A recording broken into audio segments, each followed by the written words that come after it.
Bom dia a todos. Obrigado em participar desse evento. Aliás, eu acho que eu já participei em todos os eventos que o Macedo programa e esse convite honroso da SBU. E ontem eu estava totalmente afônico, mas eu me propus a vir de qualquer maneira porque eu gosto muito desse grupo, né? Então, com relação ao refluxo, quando indicar cirurgia de refluxo vésico-ureteral? Eu procuraria aqui fazer uma exposição geral de refluxo e nós vamos encaixando dentro da bexiga neurogênica, da mielomeningocele, que acaba restringindo um pouco esse tratamento. Vocês vejam que hoje, né, esses grandes refluxos maciços, de grau elevado, eles são diagnosticados já no período antinatal, inclusive alguns autores justificando a cisto-uretrografia, né? Na abordagem geral de um refluxo, todos nós concordamos. Veja, a cura espontânea acontece, né? Esse refluxo estéreo, já foi escrito isso, já foi provado que provavelmente ele não causa lesão, ao contrário de quando existe uma infecção. Que a quimioprofilaxia, em muitos casos, ela é benéfica. A cirurgia anti-refluxo, ela tem um sucesso relativamente alto, 97%. A cirurgia endoscópica hoje, né, ela está caminhando, e eu acho que é talvez uma técnica boa para se usar nesses pacientes, essas crianças pequenas, né, com mielomeningocele e refluxo, que a doutora mostrou aqui que em 20% do material dela tem refluxo, né? E o refluxo na adolescência, provavelmente ele não cura. Isso aqui eu vou pular. Então, sobre a quimioprofilaxia, né? Esse tem várias publicações também. Então, esse trabalho aqui, aquela pesquisa sueca, é um dos mais evidentes, que eles compararam 3 grupos, né? Um grupo são crianças com refluxo, mas são parecidos. Um grupo em que foi feita profilaxia, tratamento endoscópico, e vigilância e o segmento.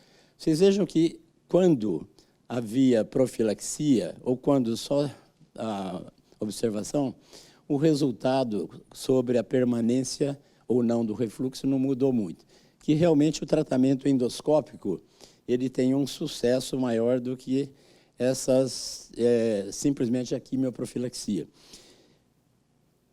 No mesma pesquisa deles, né, quando se fala em hiperatividade, de sinergia, comparando com o trato urinário normal, a resolução do refluxo também é melhor, assim como um tratamento pré e 2 anos após lesões do trato urinário superior, com o grupo quando existe um trato urinário alterado, ocorre com maior frequência essa deterioração aí do trato urinário superior. Resolução espontânea do refluxo acontece, isso está publicado, mesmo em caso de duplicidade, esses divertículos periuretrais, né, em rim único, associação de refluxo e estenose de junção pieloluteral e detecção antinatal. Mesmo naqueles casos de refluxo de alto grau, tem se demonstrado aí que no primeiro ano de vida, principalmente o menininho, onde acontecem esses casos, sexo masculino, essas crianças urinam elas têm uma dissinergia fisiológica, urinam com uma pressão maior. Por isso que depois do primeiro ano de vida, esses refluxos tendem a diminuir. Então, qual é a recomendação desse grupo, né, para você fazer profilaxia? Deveria ser feita em refluxo de alto grau, nesses casos de disfunções, incluindo aqui essa mielomeningocele, refluxo do grau 1 e grau 2, naquele trabalho, provavelmente não mudou nada. Então, provavelmente, a gente pode não usar. E esses são os agentes, né? Essa é uma meta-análise, a única, talvez, que eu conheça, em que foi feita uma pesquisa grande, foram revisados esses números, 63 desses casos, desses trabalhos foram revisados por urologistas. Então, essa é a taxa que todos nós conhecemos aí de resolução do refluxo, tratamento endoscópico. Vejam que na bexiga neurogênica, que é o caso, né, ocorre aconteceu um resultado menor do que em crianças normais, o refluxo em crianças normais. Fatores assim que podem, né, técnicos, onde a injeção pode falhar. Vocês vejam que aqui o material foi injetado, ele estava fora da bexiga, né, muito profundo, fora da bexiga, e às vezes num ponto medial. Normalmente eu passo um catéter, uma sondinha, um catéter peridural, tiro o aparelho, você veja, dá para você estudar bem o eixo, o trajeto, então você injeta seguindo mais ou menos esse trajeto subureteral. Eu, sei lá, para mim me satisfaz.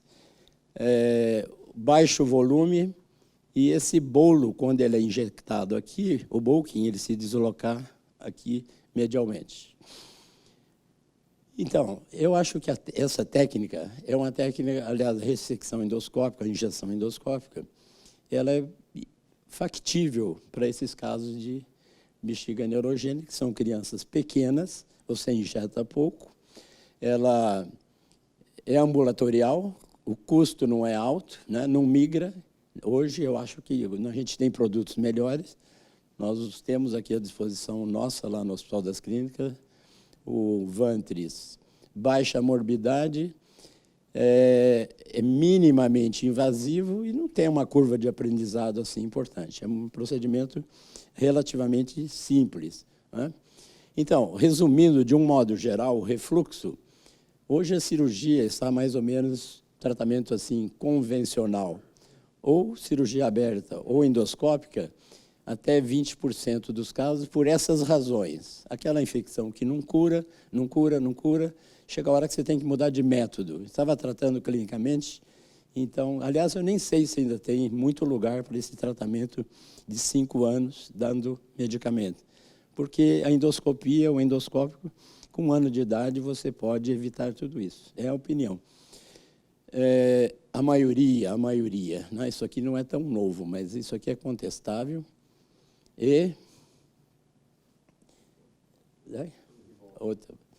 Voltou. Então, nós temos que pensar um pouquinho no tratamento endoscópico.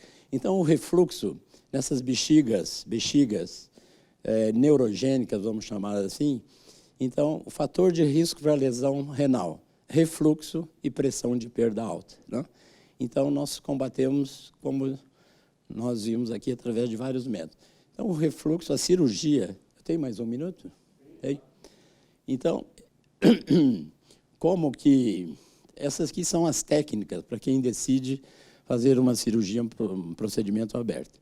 Nós utilizamos, basicamente, essa técnica vesical, extravesical, né, que é a cirurgia do Gregoire. É uma cirurgia assim, muito elegante. Praticamente, ela não falha. Quando ela vai bem, tecnicamente, ela não falha. Tem que ter algumas por exemplo, há que se descolar essa goteira aqui peritoneal, né, para que o ureter ele venha, que ele encaixe direitinho aqui em cima. E em 2001, né, no começo aí, é um trabalho alemão, o Macedo deve conhecer, Macedo? Então, ele fez uma dissecção em cadáveres, né, de sexo masculino, feminino, cadáveres adultos, estudando a inervação autônoma. Nós estamos vendo aqui a bexiga numa visão posterior, né? Então, aqui tem os plexos, o simpático e o parasimpático. Vocês vejam que aqui embaixo, bem baixinho, aqui está o ureter participa, né? Geralmente, isso aqui é mais medial, entre os dois meatos ureterais. Mas, quando nós entramos aqui, muito lateral e muito para trás, é o problema que dá essa cirurgia. Então, nós continuamos fazendo hoje grego ar, cirurgia extravesical bilateral, e não temos nenhum problema. Por quê? Você respeita isso, vocês estão vendo aqui o ureter, então essa incisão tem que ser medial, não pode ser lateral, e há que se descolar esse... Aqui está sendo já o túnel, né, a mucosa.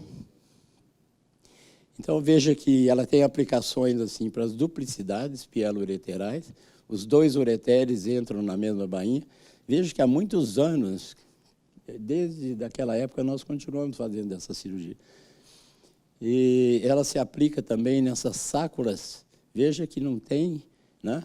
Essa sácula, ela é incorporada aqui também na mucosa. E aqueles detalhes que eu falei para vocês, quando não se solta esse fundo de saco peritoneal. Veja a complicação. Quer dizer, essa aqui é uma complicação maior do que uma eventual de sinergia que todo mundo propala aí depois de uma cirurgia vesical, extravesical bilateral, né? Então, ela tem esses detalhes. Ela é muito boa, é um procedimento que você não abre a bexiga. 2 dias esse paciente está urinando, não sangra, mas tem todos esses detalhezinhos. Aqui não foi, nesse caso, o fundo de saco peritoneal está aqui. Então, o ureter, ele vem, faz isso e vem aqui. E tem esse processo obstrutivo que vocês estão vendo aqui. Vem aqui, faz uma voltinha. Então, esse acho que é um grande detalhe para essa cirurgia. E nos casos de refluxo importantes, que há que se fazer uma modelagem, também nós utilizamos a extravesical, única via é essa aqui que a gente utiliza no refluxo. E por aqui ele é reimplantado com duplo J e não ressecando, fazendo folding, né, aquela dobra, porque já é um ureter fino, hipoplásico, se você recorta, ele fica mais ainda isquêmico. Então, a orientação sempre é de fazer um folding, que é o Kalicinski que descreveu.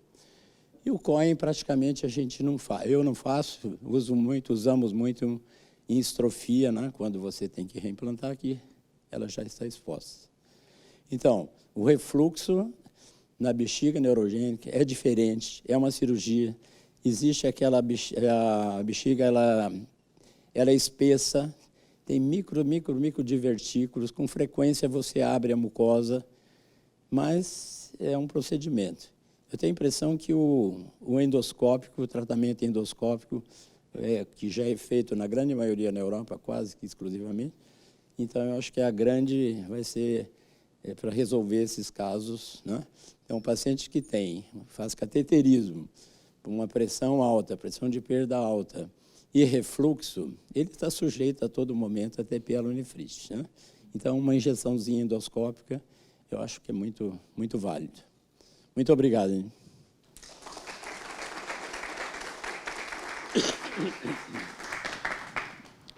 Por favor, alguma pergunta, alguma troca aí de opiniões com o professor Amilcar? Eu concordo, Amilcar. Acho que nessa população neurogênica, né, a injeção, ela realmente... muitos refluxos melhoram só com a ampliação, né? Então, muitas vezes o refluxo ele é secundário, mas quando você suspeita que além do que você já resolveu a capacidade e eles persistem, eu acho que para essa população neurogênica você fazer cirurgia aberta é uma agressão a mais. Então, concordo. Eu também concordo que a injeção hoje está mudando um pouquinho o panorama. Muitas mães, elas nos procuram porque elas não querem tomar antibiótico profilático, né? E você tem essa alternativa ao antibiótico profilático para aqueles pacientes sexo feminino, de refluxo de grau, que precisa realmente de algum tratamento, né? Eu tenho feito em alguns desses mielo, né? Nós temos um segmento lá no hospital. Lá até há pouco tempo a mielomeningocele era tratada pós-nascimento. Então, eu diria para vocês que 95% tem derivação ventrículo-peritoneal. Agora já tem 32 casos com cirurgia intraútero, que é essa técnica que vocês usam aqui, que o Moron e o Sérgio Carvalhais usam.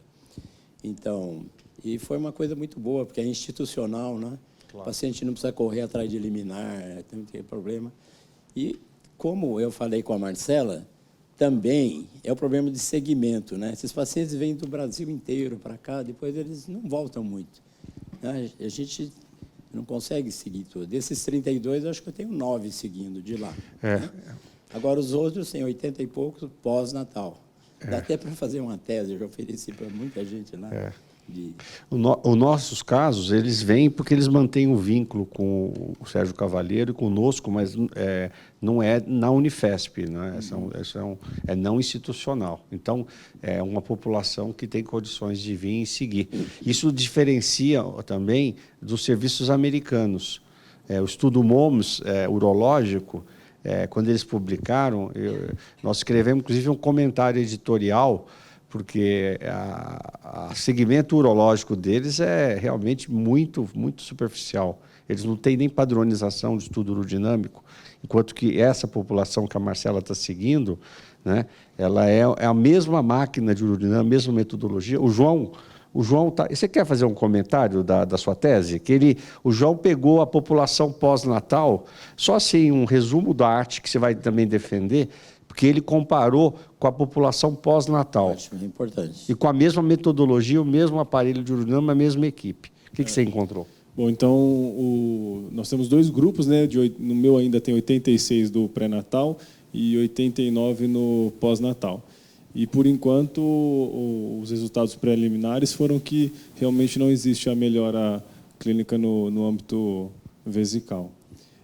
Em relação à infecção urinária e hiperatividade vesical, foi visto uma melhora no paciente pré-natal. Foi a única conclusão mais o resultado melhor encontrado. Tá bom, obrigado.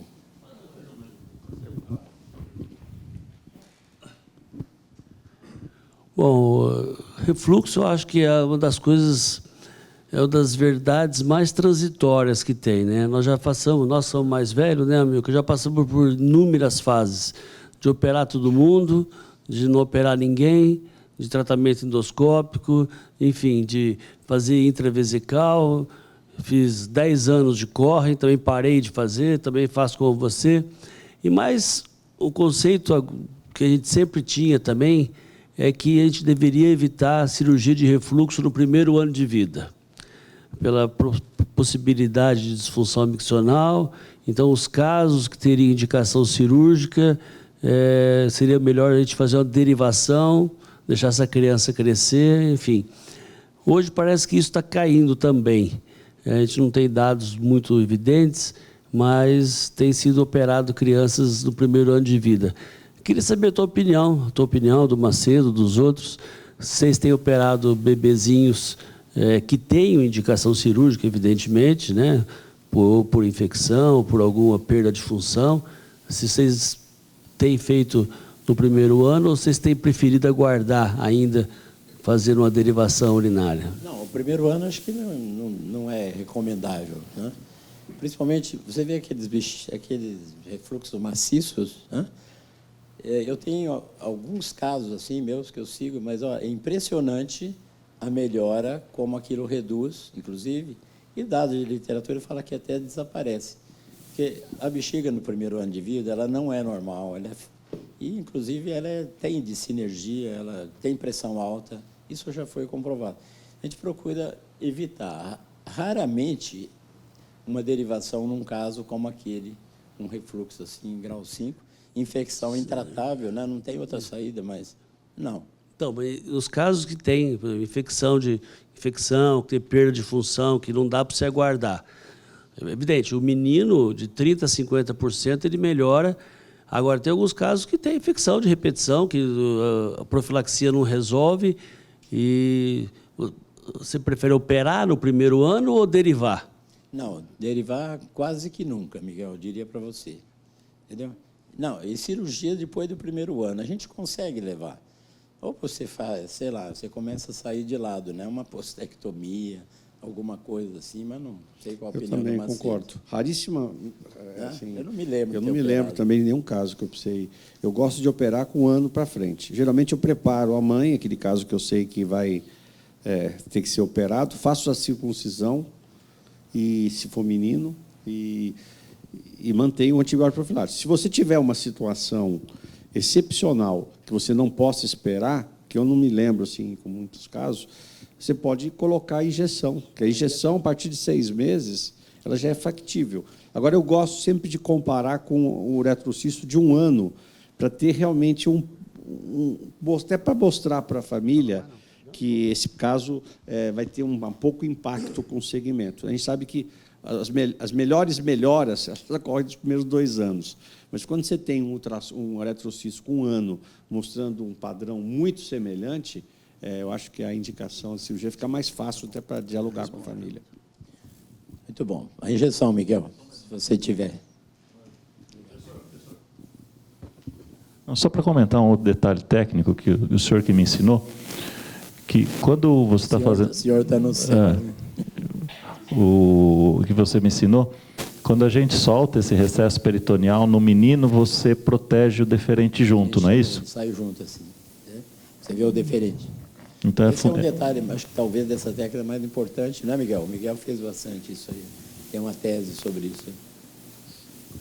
Não, eu também não tinha... Isso, o Sami cansou de operar com a gente lá em Rio Preto e ele falava, pode fazer nos bilaterais, faz assim.